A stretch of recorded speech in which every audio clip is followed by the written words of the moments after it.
Next question.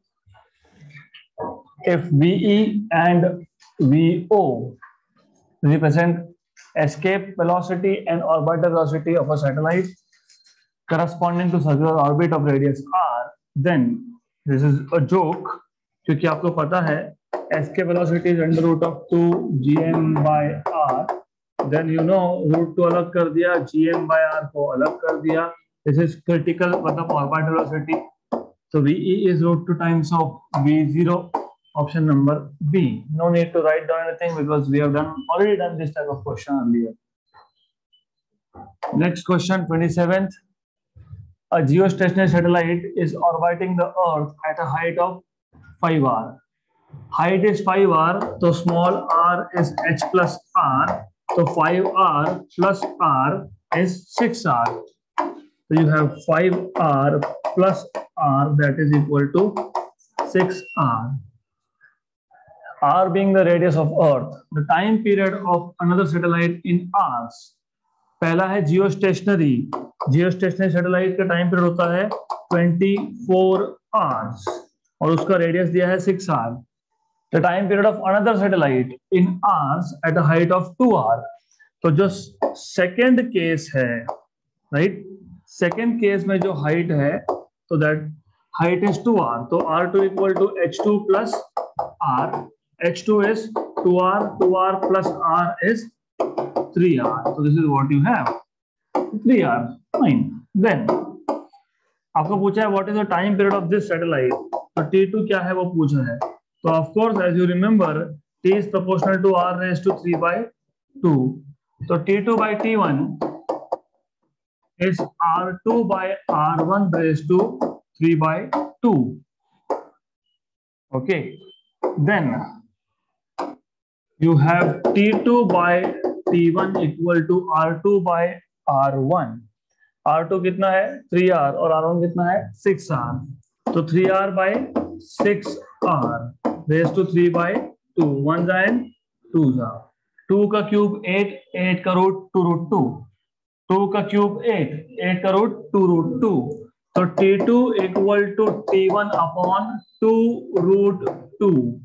T2 equal to T1 is 24 और 2, right? अब ये आएगा 1 and 12, right?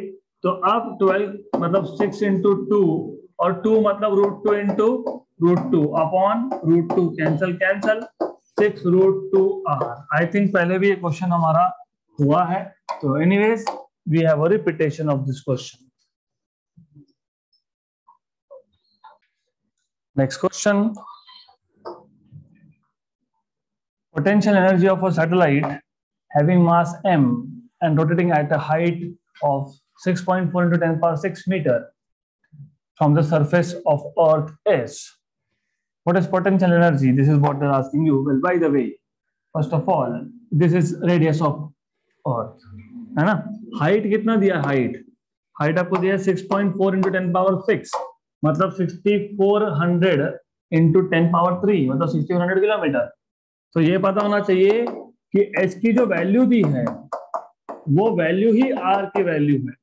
अगर ऐसा आपको पता है तो the question can be solve very easily, क्योंकि पोटेंशियल एनर्जी अगर आपको याद होगा, potential energy is minus G capital m small m by small r. Small r is r plus h, but h is equal to r. तो ये minus G capital m small m upon r plus r. तो potential energy is minus G capital m small m upon 2r. अब in terms of acceleration due to gravity लिखा है, तो g equal to gm by r square, ये तो पता होता ही है. तो gm equal to gr square. Okay, right. तो ये सब्स्टिट्यूट कर दोगे तो u equal to minus gr square small m 2r. Cancel cancel 1 by 2 is 0.5, तो माइनस 0.5 gr और m, तो mgr with minus 0.5. Option number A.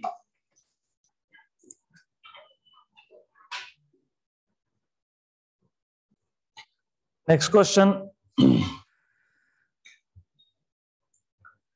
The additional kinetic energy to be provided to a satellite of mass m revolving around a planet of mass m to transfer it from circular orbit of radius r1 to another of radius r2s. तो simple question है, हमने पहले इस type का question solve किया है. Additional kinetic energy to be provided. तो क्या है कि यहाँ पे एक सैटेलाइट है, इस सैटेलाइट का ऑर्बिट हमको चेंज करना है, मतलब हमको इसको ऊपर लेके जाना है. तो उसको ऊपर ले जाना है, लिखा है r2 ग्रेटर देन r1. अगर इसको ऊपर ले जाना है तो ये जो सेकेंड ऑर्बिट है उसका रेडियस है r2 और पहले ऑर्बिट का रेडियस है r1. तो what is the amount of additional kinetic energy that needs to be given. तो ऐसे क्वेश्चंस को सॉल्व करते वक्त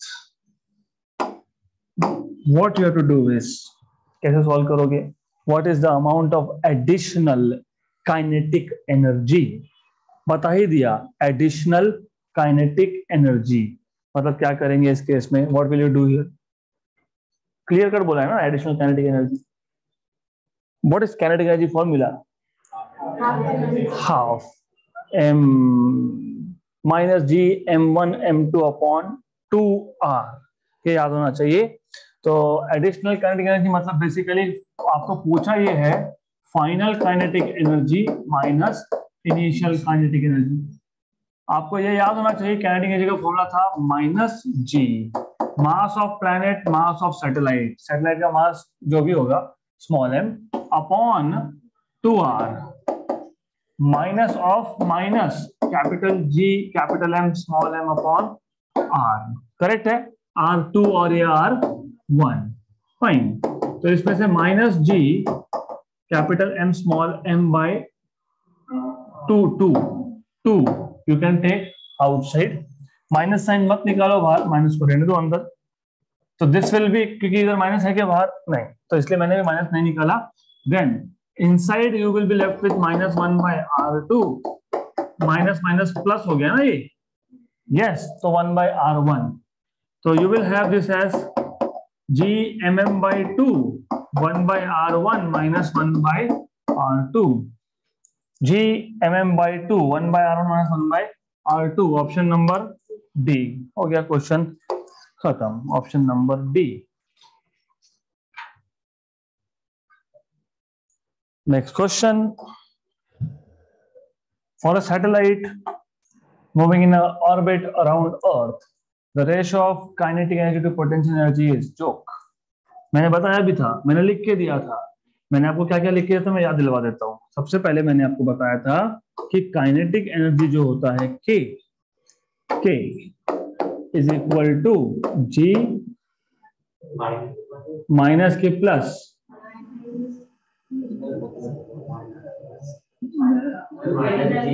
kinetic energy. That is why यहाँ पे मैंने कुछ नहीं बोला आपको. यहाँ पे you see additional kinetic energy. Kinetic energy कैसे डिराइव किया था, do you remember that? You don't remember that. Kinetic energy was half mv square. V was critical velocity, right? It was critical velocity. और वो होता है under root of gm by r और उसका square कर दिया. काइनेटिक एनर्जी कभी भी नेगेटिव नहीं आता, राइट? तो यहाँ पे कैसे नेगेटिव लिखा? Because you have written here total energy. पूछा क्या है? Additional kinetic energy. और आपने लिखा क्या? यस. यहां पे ये गलत नहीं है. क्यों नहीं है? द आइडिया हियर इज, आपके पास एक सैटेलाइट था जो ऑलरेडी ऑर्बिट में है, राइट? उसी को ऊपर शिफ्ट करना है. तो whatever energy you will give will appear as kinetic energy. And whatever you will give मतलब वॉट एवर जितना है उतना देना पड़ेगा. कितना है? ये है, ये this is total energy minus G capital M small m by 2r. तो इसलिए यहाँ पे माइनस लिखा. माइनस क्यों लिखा है समझ लो. The difference is already orbit में था सैटेलाइट, राइट? तो ऑलरेडी उसके पास टोटल एनर्जी है, कितना है, -g(M)(m)/2r, राइट, क्लियर। अब जब आपको एक ऑर्बिट से दूसरे ऑर्बिट में लेके जाना था, तो जो एनर्जी आप प्रोवाइड करोगे वो क्या करेगा, वो शिफ्टिंग का काम करेगा, मतलब वो अपीयर होगा एज अ काइनेटिक एनर्जी। पर दोगे कितना, जितना टोटल है उतना दोगे। तो टोटल एनर्जी जितना है उतना सप्लाई करना पड़ेगा, जितना टोटल एनर्जी है उतना सप्लाई करना पड़ेगा, तब जाके वो शिफ्ट होगा। मतलब बेसिकली ये इलेक्ट्रॉन के ऑर्बिट जैसा है। अगर आपको एक ऑर्बिट से दूसरे ऑर्बिट में इलेक्ट्रॉन को लेके जाना है, तो what you have to do is supply energy exactly equal to difference of energy between the two levels. तो वही है, वहां पे भी नेगेटिव आता है क्योंकि बाउंड सिस्टम है, यहाँ पे भी नेगेटिव है क्योंकि बाउंड सिस्टम है। तो you need to know this. तो यहाँ एडिशनल काइनेटिक एनर्जी का मतलब ये नहीं है kinetic energy of satellite when it is in circular motion, पर यहाँ पे for satellite moving in an orbit around earth, तो इस केस में स्पेसिफिकली बोला है कि सैटेलाइट का काइनेटिक एनर्जी, यहां पे पूछा है एडिशनल कितना देना है, और सिर्फ उसको बोला है काइनेटिक, क्योंकि वो काम क्या कर रहा है, स्ट्रेट लाइन में इसको ऊपर लेके जाने का। तो जो भी तुम दोगे it will appear as kinetic. तो ये डिफरेंस पहले समझना जरूरी है, नहीं तो आपने यहाँ पे बोला अभी तो सर हमने पीछे माइनस लिखा है, फिर यहाँ पे हम +2 लिख रहे हैं, क्योंकि ये ऑर्बिटल काइनेटिक एनर्जी है और ये ट्रांसलेशनल काइनेटिक एनर्जी अपीयर हुआ बिकॉज हमने एनर्जी जो दिया था वो टोटल जितना होना चाहिए। So this is equal to G(M)(m)/2 times of R, right. और आपको अगर याद होगा, this is magnitude of potential energy, क्योंकि potential energy is -G(M)(m)/R। This is magnitude of potential energy, मतलब kinetic energy is equal to potential energy by 2, right. तो आपको पूछा रेशो, हो गया ratio 1/2, kinetic energy by potential energy आ गया आपका 1/2, option number B.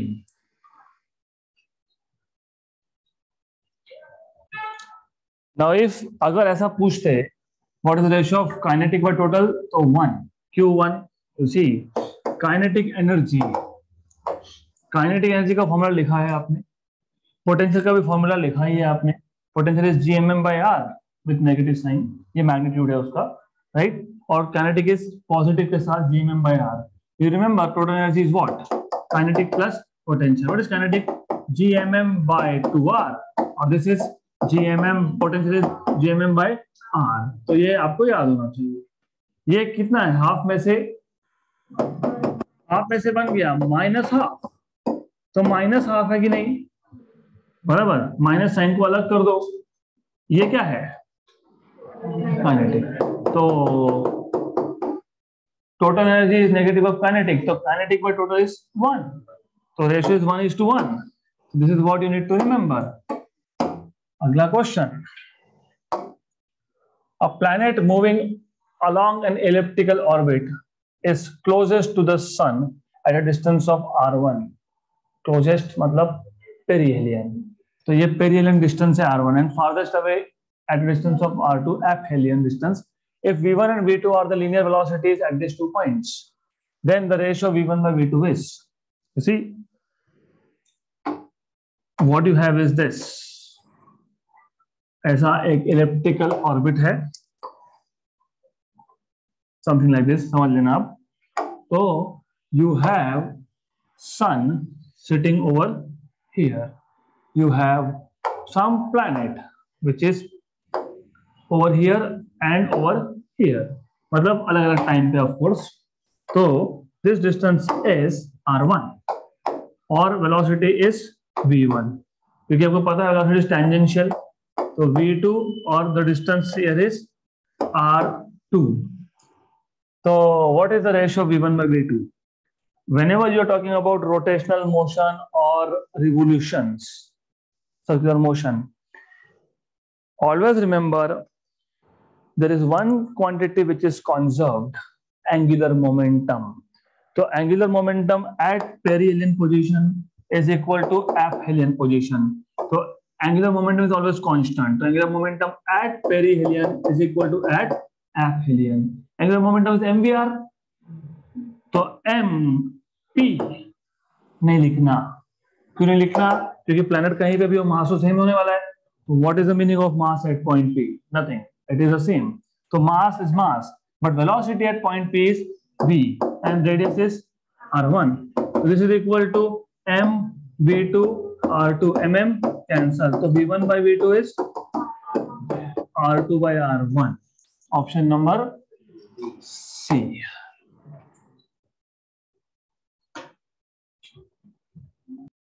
Next question.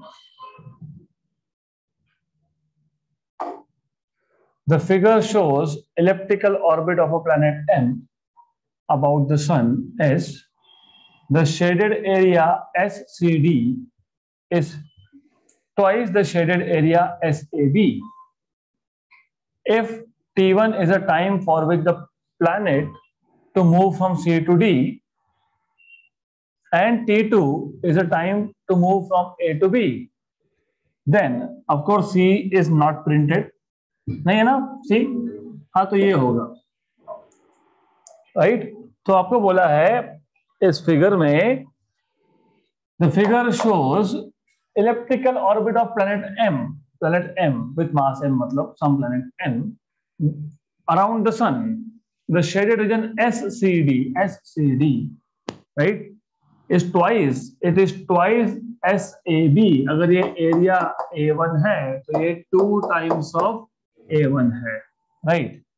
तो आपको ये पूछा है time taken T1 to move from C to D and time taken T2 to move from A to B. इसमें रिलेशन क्या आएगा? What is the relation between these two quantities? So first of all, I know you will have a lot of confusion. क्यों? क्योंकि area swept by radius vector is equal but in equal interval of time, right? तो यहाँ पे उन्होंने बता दिया area equal नहीं है तो टाइम इक्वल नहीं है। तो याद रखना ये जो टाइम है T1 और ये जो टाइम है T2, they are not equal. Option number D नहीं आएगा। तो कैसे सॉल्व करोगे? Do you remember Kepler's second law? हमने थ्योरी क्लासेस में इसको डिराइव किया था और हमने डिराइव करते वक्त एक इक्वेशन आया था, एरिया स्वेप्ट पर यूनिट टाइम, मतलब delta A by delta T equal to angular momentum upon 2m। ये हमने डिराइव किया है और हमने बोला था कि अगर L कांस्टेंट है, if angular momentum is constant, तो m तो कांस्टेंट है, राइट। तो delta A by delta T is constant, मतलब D A by D T is constant, और D A by D T constant मतलब area swept is equal in equal interval of time. Very good. तो अब यहाँ पे तो a constant है नहीं, लेकिन एंगुलर मोमेंटम तो कांस्टेंट ही होता है। पिछला example, angular momentum is always a constant irrespective of planet कहीं पे भी हो, एल इज कांस्टेंट, मास भी कांस्टेंट, तो ये पूरा ही कांस्टेंट है। तो this is equal to a constant, मतलब delta A is equal to some constant into delta T. इसका मतलब delta A is proportional to delta T, right. हो गया क्वेश्चन सॉल्व, हो गया। इसका मतलब A2 by A1 is T2 by T1, but A2 क्या बोला है? 2A1 upon A1, T2 by T1, cancel, तो T2 is 2 times of T1, तो T2 is 2 times of T1। ऐसा कहीं पे है क्या? नहीं है। क्या ऐसा?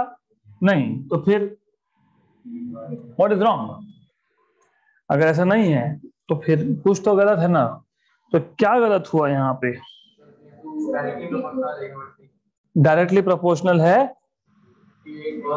हाँ, ओके, बट हमने कहाँ पे किया? हमने तो कुछ किया ही नहीं ऐसा, बराबर लिखा था। What is A2? 2 times of A1, और ये यहाँ पे डायरेक्टली प्रोपोर्शनल है तो डायरेक्टली लिखना पड़ेगा, नहीं? तो A2 by A1, if T1 is the time from C to D, correct, और area is A2, देखो अच्छे से क्वेश्चन पढ़ो, you are right, that is what I am telling you कि कहाँ गलती हो रही है। The figure shows elliptical orbit of a planet M, ठीक है, shaded area S C D right is twice, है ना, इज ट्वाइस। इसको अगर A1 बोल रहे हो तो इस टाइम को, okay let me delete all the confusion from here. ये एरिया जो है कौन सा, SCD, इसको कुछ तो नाम देना है, दे दो, इसको A बोल दो, ठीक है, इसको A डैश बोल देते हैं, अब कंफ्यूजन नहीं है। This is equal to 2 times of A dash. अब if T1 is the time taken to move from C to D, ये T1 है, एंड T2 इज फ्रॉम, अब ठीक, जहां तक क्लियर। तो नाउ आगे क्या करेंगे, अब आगे आप बोलोगे remember A dash upon A time, time कितना है T2, हो गया क्वेश्चन सॉल्व। और टाइम कितना है T1, बट A डैश और A यहाँ पे दिख रहा है आपको, मुझे तो यहाँ कुछ दिख रहा है, यहाँ पे A equal to 2 times of A dash. तो A डैश बाई A कितना है, 1/2 है, 2 नहीं है, वो कितना है 1/2, तो ये क्या आएगा 1/2 equal to T2 by T1, तो T1 equal to 2 times of T2। अभी मिला क्या answer, yes.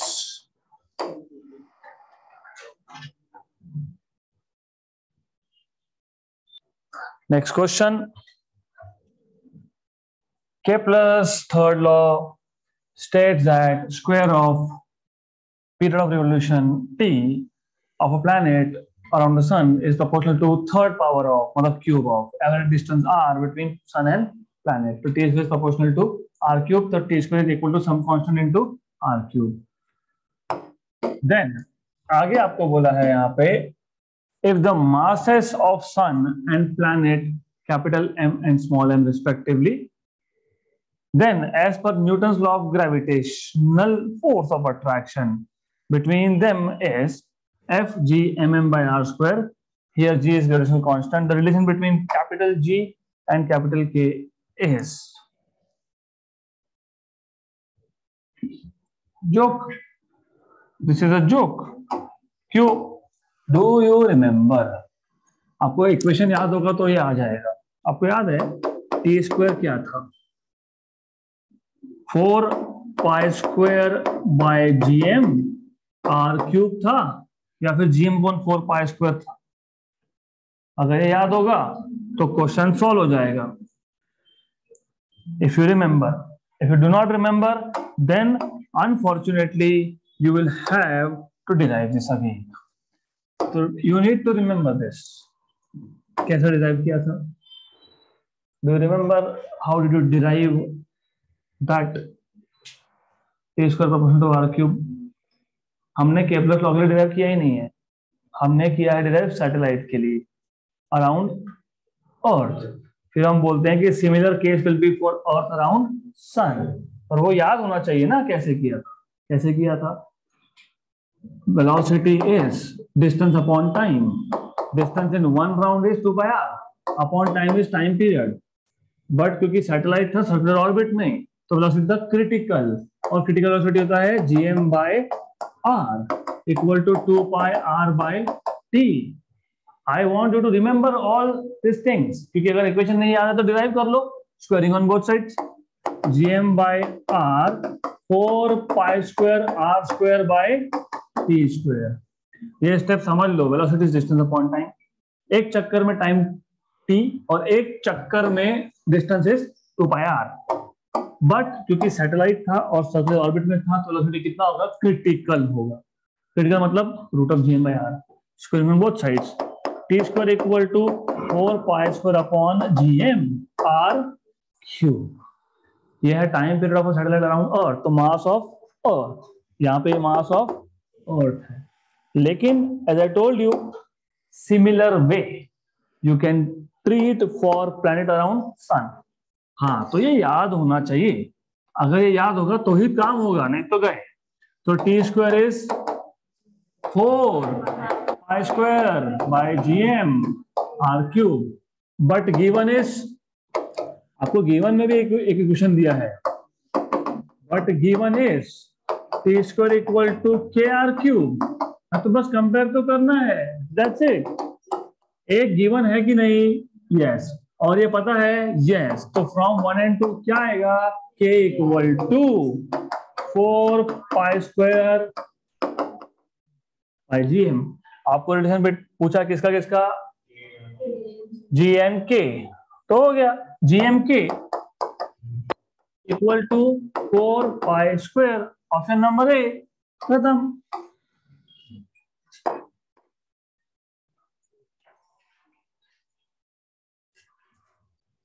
Next question. Joke. The work done to raise a mass m from the surface of Earth to a height h, which is equal to radius of Earth s, mgr/2.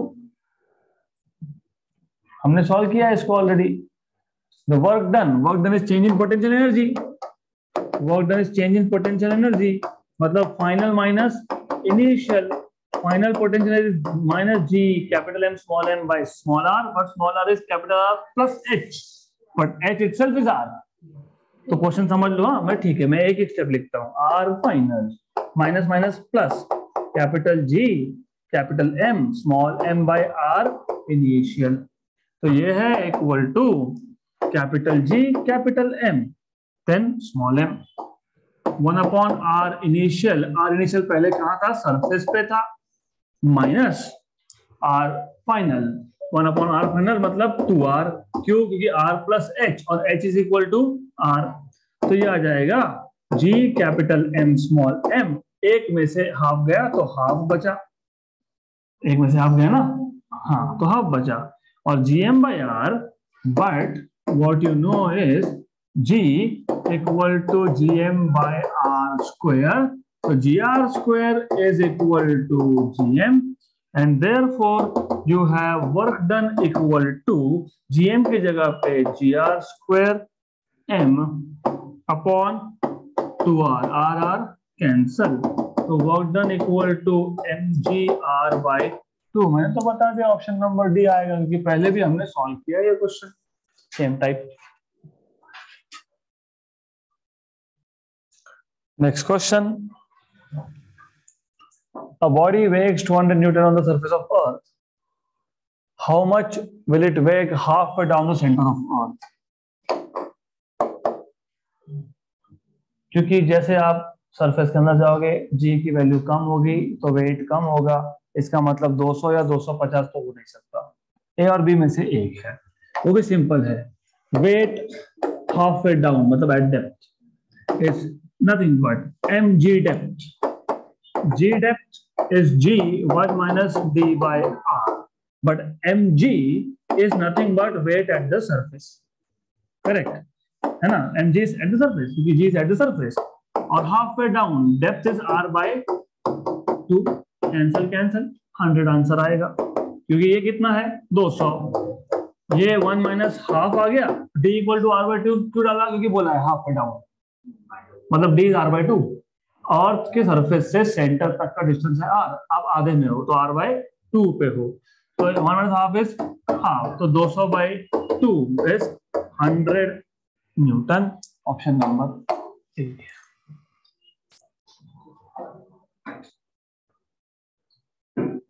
Next question. Force of gravitation is repulsive नहीं, electrostatic नहीं, conservative yes. Next question. The value of G on the Earth's surface is 980 centimeter per second square.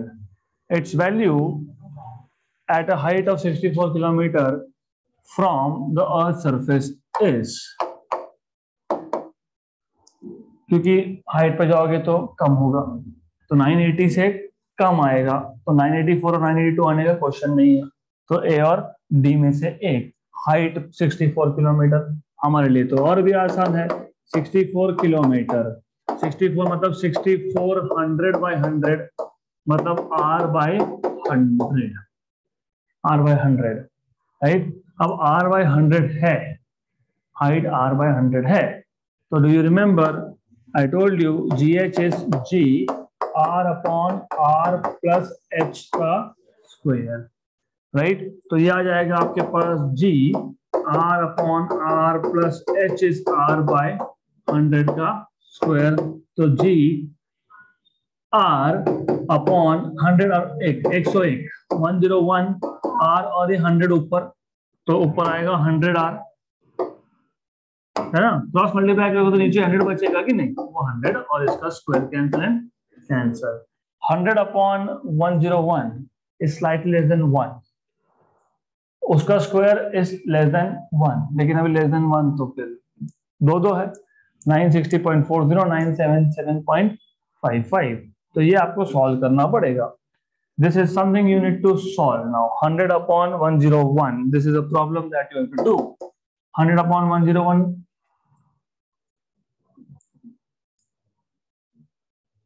Easy है, बहुत easy है। कैसे?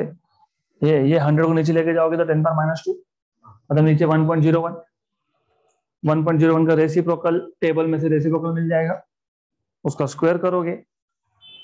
तो reciprocal table देखना आना चाहिए। 1 में मैं बता देता हूँ, अभी मैं कैलकुलेटर पे कर रहा हूँ, but you are suppose to use log tables if allowed, नहीं तो वैल्यूज दी होगी, because I do not have log table at this point of time. तो 1 डिवाइडेड बाय 1.01 इज 0.99 और उसका स्क्वायर करना पड़ेगा। उसका स्क्वायर कर लिया तो 0.98 हो गया, खत्म। 0.98 0.98 पूरा सॉल्व करने के बाद, मतलब 98% ऑफ 980, है ना, 98% ऑफ 980 बराबर, राइट। तो wait a minute, I don't want you to complicate things. तो ये क्या होता है, फिर 98% कैलकुलेट करते हो, अरे 2% कैलकुलेट करो, 98 नहीं। 100 में से 98 बचा तो 2 गया, 2% मतलब 9.8 इंटू 9 सॉरी प्लस 9.8 कितना 19.6। 980 में से 19.6 गया तो 960 के आसपास आएगा। ऑप्शन नंबर ए। मैं वापस बताता हूं जिनको समझाने की कैलकुलेशन कैसे करने हैं। सी 100 अपॉन 101, 100 को नीचे ले गए, कितना आ गया 100 इंटू 10 पावर -2 कहां पे, डिनोमिनेटर में, मतलब 1.01 कहां पे, डिनोमिनेटर में। 1.01 का रेसिप्रोकल टेबल से रेसिप्रोकल मिलता है 0.99, उसका स्क्वायर करोगे तो मिलता है 0.98, करेक्ट। 0.98 ऑफ जी कितना है 980। अब instead of wasting your time in calculating 98% of 980, calculate 2% of 980। वो मिल गया, माइनस कर लो 980 में से 19.6 मिल जाएगा, माइनस करोगे तो फिर कितना आएगा 960.4, option number A. So that's it for today.